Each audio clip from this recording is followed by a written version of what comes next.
Hola, ¿qué tal? ¿Cómo están, amigos de Relatos de la Noche? Pues regresamos al canal, regresamos con la actividad después de estar por ahí unas 2 semanas fuera de circulación. Nos fuimos en un viaje de trabajo, después se ligó con las vacaciones y pues no hubo mucha oportunidad de subir algo, de editar algo sobre todo. Pero bueno, nos intentamos poner al corriente. Tenemos ya, por ejemplo, una continuación de la recopilación de historias del metro de la Ciudad de México, que viene muy interesante y tenemos por ahí algunas sorpresas para ustedes. Pero mientras tanto vamos a narrarles esta historia que nos acabamos de topar en el grupo de la comunidad en Facebook y es bastante interesante. La historia nos la cuenta Said, una joven de 18 años, a quien le agradecemos mucho que tenga la confianza de compartir algo tan personal con nosotros. Y pues bueno, esperamos que les guste. Le mandamos un abrazo a Said y recuerden que están escuchando Relatos de la Noche. Hola a todos, buenos días, tardes o noches, donde quiera que estén leyendo este mensaje. Nunca he escrito al canal o al grupo, pero llevo escuchándolos desde hace tiempo y quiero compartir mi historia con ustedes. Espero puedan leerme. Lamento si es muy extenso este relato, pero les voy a contar todo lo que ocurrió. Me llamo Said, resido en el estado de Aguascalientes, en México, y lo que quiero contarles sucedió hace ya 2 años, un mes de noviembre, cuando yo tenía 16 y como toda chica normal, tenía un grupo de amigas. Cursaba la secundaria cuando conocí a la hermana de un compañero. Reservaré su nombre, pero daré su apellido. Baez. Ella era una chica realmente agradable y callada. Nuestra amistad duró los 3 años de la secundaria. Ella casi vivía en mi casa. Nos veíamos mucho y mi madre la quería como una hija más. Entrando a la preparatoria, por desgracia, no quedamos juntas, pero seguíamos viéndonos como siempre. Nuestra amistad, podría decirse, era de las mejores que tuve. Era una de las pocas amigas que tenía, junto a su hermana menor que también se juntaba con nosotras. Yo era la mayor de las tres. Baez, un año menor que yo, y su hermana 2 años, respectivamente.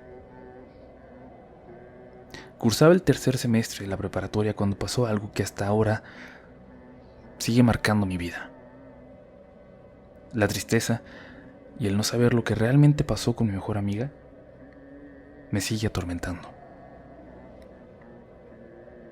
Al ir las dos en diferentes escuelas, solo nos veíamos en las tardes para hablar. Aunque vivíamos cerca, yo la visitaba cada que podía por lo mismo, pero un día me sentía realmente ansiosa por verla. No sé por qué, pero tenía el presentimiento de que algo le había pasado. Esa misma tarde fui a su casa para visitarla, pues hacía una semana que no la veía, ni a ella ni a su hermana. Al tocar su puerta me encontré con la hermana menor totalmente sola en la casa. Me pareció extraño, ya que su hermana y su hermano llegaban temprano, y su mamá a esas horas ya estaba con ella. Su papá se había divorciado de su mamá y vivía en otra casa. Al entrar, me dijo que Baez había tenido una emergencia en la preparatoria. En ese momento algo dentro de mí me decía que aquello iba a terminar muy mal.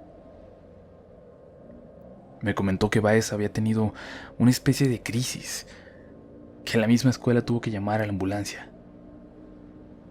Yo primero pensé que pudo haber sido alguna clase de accidente, pero no. Lo que me contó ese día me puso a pensar demasiado.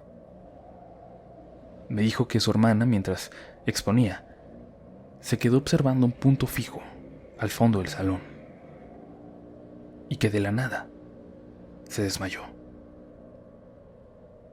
Todos acudieron en su rescate. La hicieron despertar pocos minutos después, pero mi amiga parecía ida y decían que hablaba incoherencias. Decía que había algo que la estaba siguiendo y de la nada comenzaba a gritar. Decía que no sabía dónde estaba, que no conocía a ninguno de sus compañeros. por lo que rápidamente la llevaron a un hospital y desde entonces no tenía más noticias de ella. Ese día, de hecho, solo supe eso. Y al caer la noche, cuando llegó su madre, nos dijo que mi amiga estaba bien, pero que se quedaría en el hospital para ser observada. Durante los días siguientes acudí a la casa para estar con su hermana, para saber sobre mi amiga. A mí no se me hacía nada normal, y esperaba que no fuera nada malo. Aquel día su madre llegó de cuidarla en el hospital y nos dijo que podríamos ir a visitar a Baez para verla. Incluso en el hospital, nos platicó que no dejaba de mencionar nuestros nombres, el de su hermana y el mío.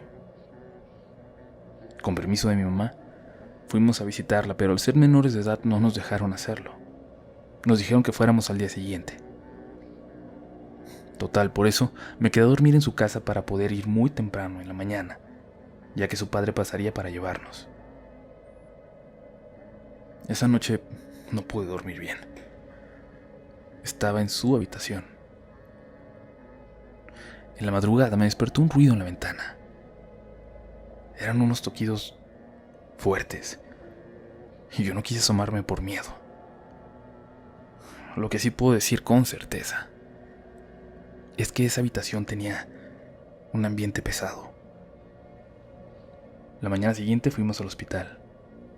También iba la mamá, el hermano, la hermana y yo. Después de una hora esperando pudimos pasar a escondidas de los vigilantes, por así decirlo. Primero su hermano, luego su hermana y finalmente yo. Solo teníamos 10 minutos para verla, ya que al ser menores de edad y ella estando en una sala donde había más enfermos, no querían arriesgarse.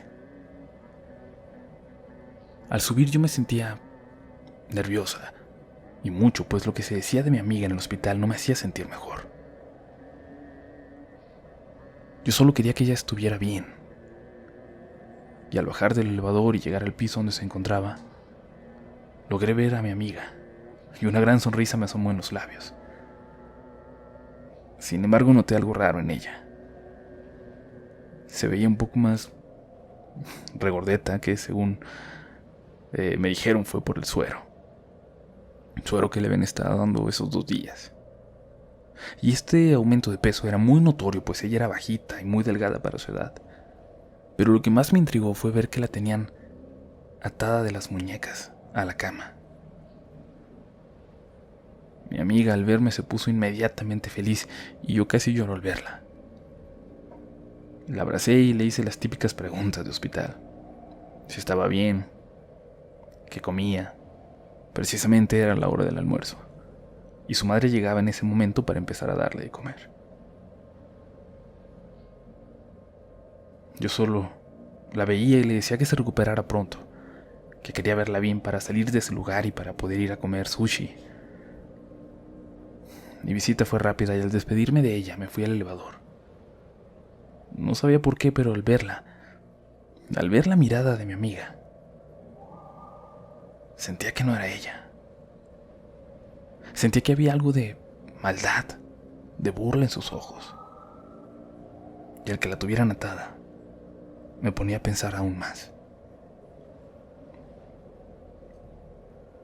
La tarde de ese día me quedé en casa de mi amiga para hacerle compañía a su hermana.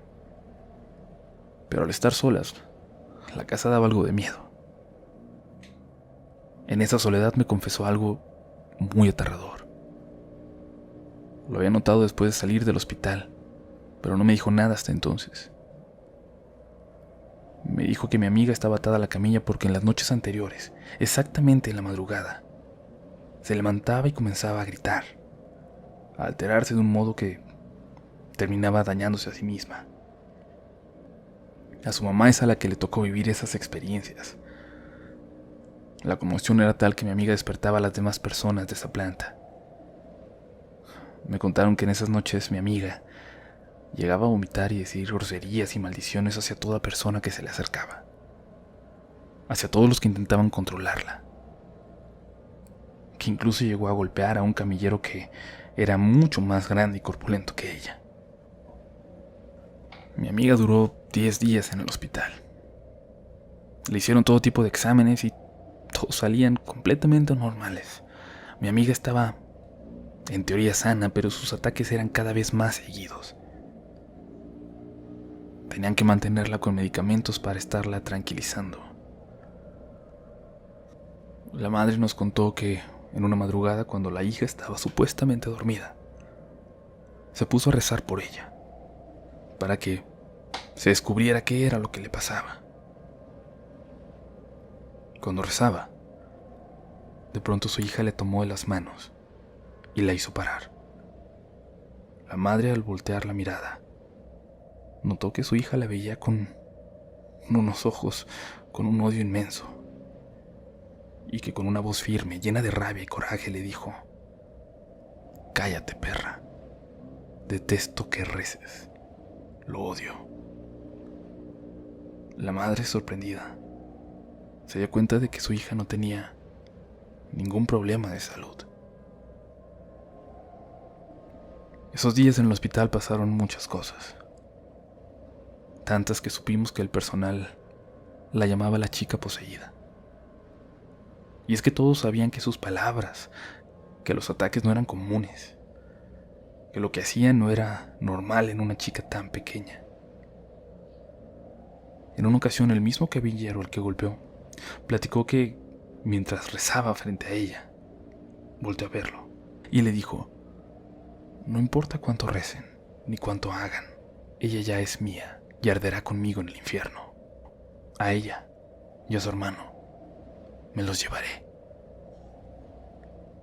La hermana menor, que fue la que me platicó todo esto, contó que en ese momento el camillero la enfrentó y le dijo que no se llevaría a nadie. Mi amiga se reía de una manera macabra. Esa vez, según dicen, puso los ojos totalmente en blanco. Decían que en sus ataques lo que más le enojaba era que rezaran, y como su madre llegó a hacerlo, había momentos en los que mi amiga estaba lúcida y le pedía a su madre rezar con ella. Pero había otros en los que cada rosario que su madre le ponía, ella se los arrancaba y los rompía diciendo que la quemaban de una manera horrible. Su madre nos decía que ver aquellos ataques, entre comillas, de su hija era algo traumático, horrible. Que podía ver cómo la garganta de su hija se hinchaba de una manera anormal. Que solo atinaba a pedirle a Dios que la curara, que la salvara de aquello que la atormentaba. Nosotros no podíamos hacer mucho, ya que al no dejarnos entrar al hospital, solo escuchábamos lo que pasaba por las palabras de alguien más, por lo que nos contaban. Y además la mamá de mi amiga no quería decir mucho. Hablando por WhatsApp una noche con la hermana menor, esta me mandó un audio con un mensaje que decía: «Oye, escucha esto. Hay una voz al final». Empecé a escuchar el audio. Escuchaba a mi amiga hablar sola en su casa. Todos ya creíamos que a mi amiga lo que le había pasado era algo diabólico.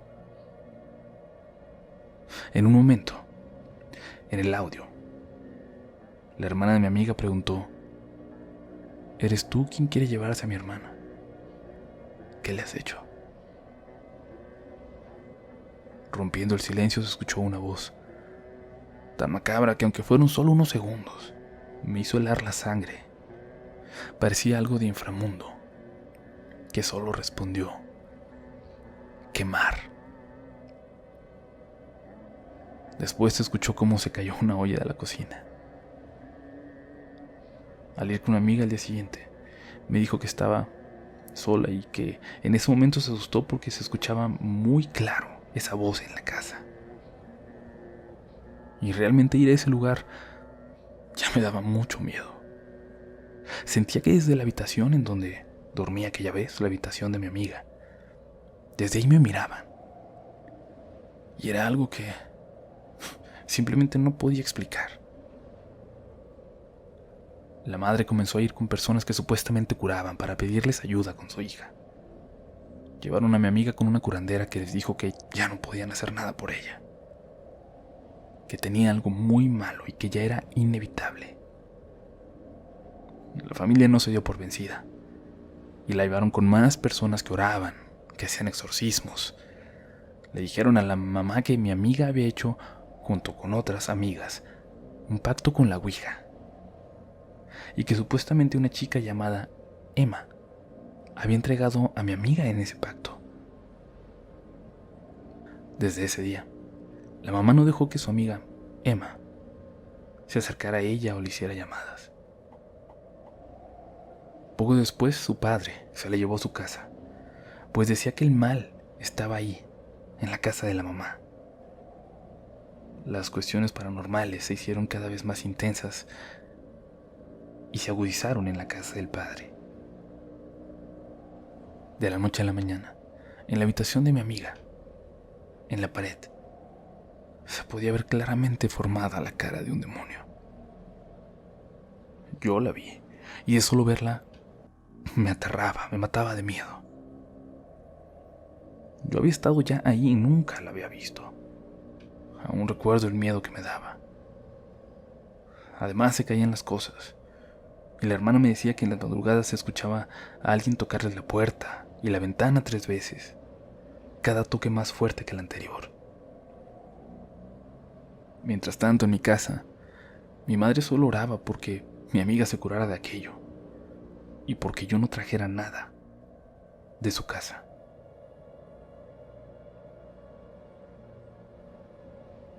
Cinco días después, como era común, me dispuse a visitar la casa de mi amiga. Al llegar, todos los familiares estaban afuera. Me quedé con ellos y dentro de la casa todo estaba oscuro. Yo creo que esperamos como media hora y unas personas salieron junto con la mamá de mi amiga. Logré ver que mi mejor amiga estaba dentro junto a su padre. Y yo me emocioné porque creí que al fin volvería a su casa. La madre se quedó platicando con aquellas personas con las que salió. Cuando al fin pudimos entrar a la casa, me sorprendí al ver a mi amiga así. Ella que siempre fue tan viva, tan alegre, con toda la vida por delante, ahora estaba completamente delgada. Los huesos se le notaban demasiado. Podría asegurar que pesaba no más de 20 kilos. Su piel tenía un tono amarillento y no podía hablar ni moverse por sí misma. Su mirada estaba fija en la nada, y yo no podía creer que en tan solo unos días de estar con su padre hubiera perdido tanto peso de esa manera. Al ver su barba y sus mejillas tenía costras como de golpes. La hermana preguntó que qué le había pasado y su papá contestó que ella se los había hecho con una cama. Que así como cuando frotas tus manos para darles calor, mi amiga lo hacía, pero frotando su barbilla en el colchón, con mucha fuerza cuando tenía sus ataques. Yo simplemente me quedé sin habla de la impresión que me dio su aspecto. Mientras su papá le ayudaba a tomar agua, los demás les dábamos impulso para mejorarse. Hablábamos con ella aunque ella no respondiera nada. Pero yo podía ver en su mirada que ella ya no era ella. Y aunque no quisiera admitirlo, sentía una presión en el pecho que me decía que mi amiga no sobreviviría. Yo no quería pensar así y evidentemente no dije nada. Es más, solo sonreía y le decía a mi amiga que debía ser fuerte para poder ir a Japón, pues ese era su sueño. Su papá se la llevó como a las 12 de la noche y yo me fui igual, aún con esos pensamientos en mi cabeza.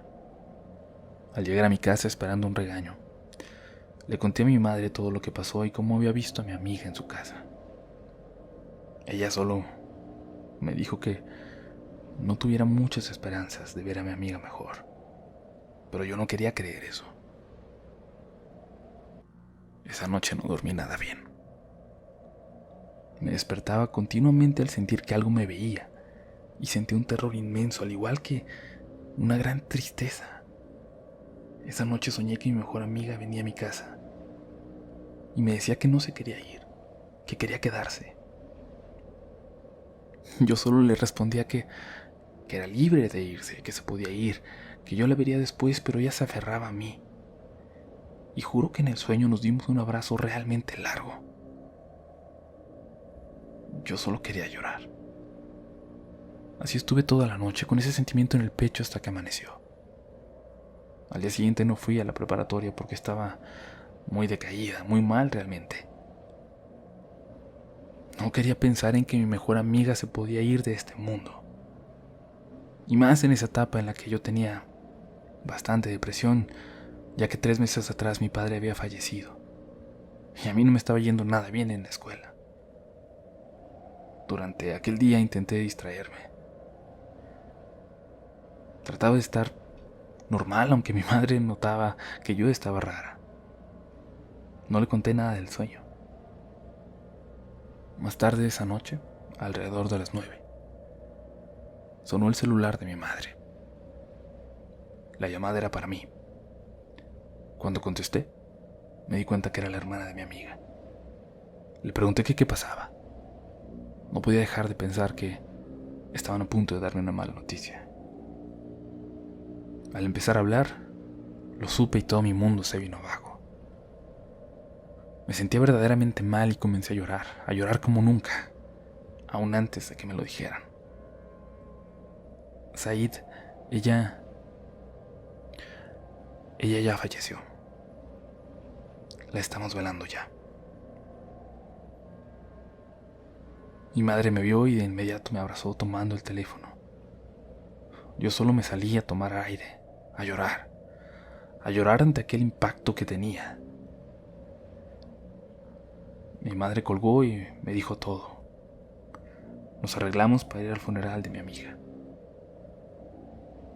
Yo estaba totalmente devastada, no sabía qué hacer o qué decir. Al llegar vi a compañeros de la secundaria que estaban ahí. Yo me acerqué con la familia para darles mi pésame. Abracé muy fuerte a su hermana. Casi al final del funeral me pude acercar para verla, para ver su cuerpo inerte en el ataúd. Luego salí a tomar aire con la hermana de mi amiga. Me platicó que había muerto a las 4 de la mañana, en casa de su padre. Justo entonces lo relacioné con mi sueño. Me di cuenta que lo que yo había soñado era en realidad a mi amiga despidiéndose de mí. Mi amiga que no quería irse. La hermana me dijo que no me dijeron nada temprano porque les entregarían el cuerpo de su hermana hasta en la tarde para velarla. Me platicó que desde noches atrás su padre había vivido muchas cosas paranormales en casa. Y que incluso mi amiga se levantaba en la madrugada y se quedaba frente a la cama de su padre mirándolo con odio. Que siempre tenía un olor putrefacto en la piel. Un olor que no se iba por más que la bañaran. Ni siquiera con un jabón que les dieron los curanderos. Y que mi amiga vomitaba todo, que ya no podía comer. Y que por eso se había puesto tan delgada.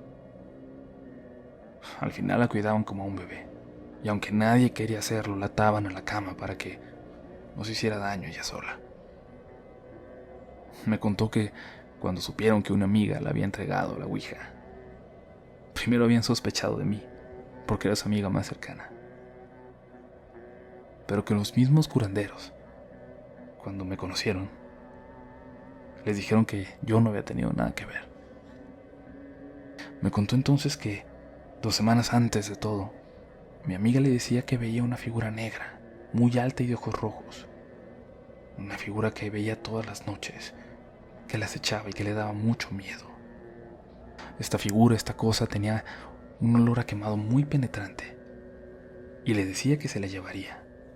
Mi amiga evidentemente tenía miedo, pero no le quería decir nada a su mamá para no asustarla o preocuparla de más.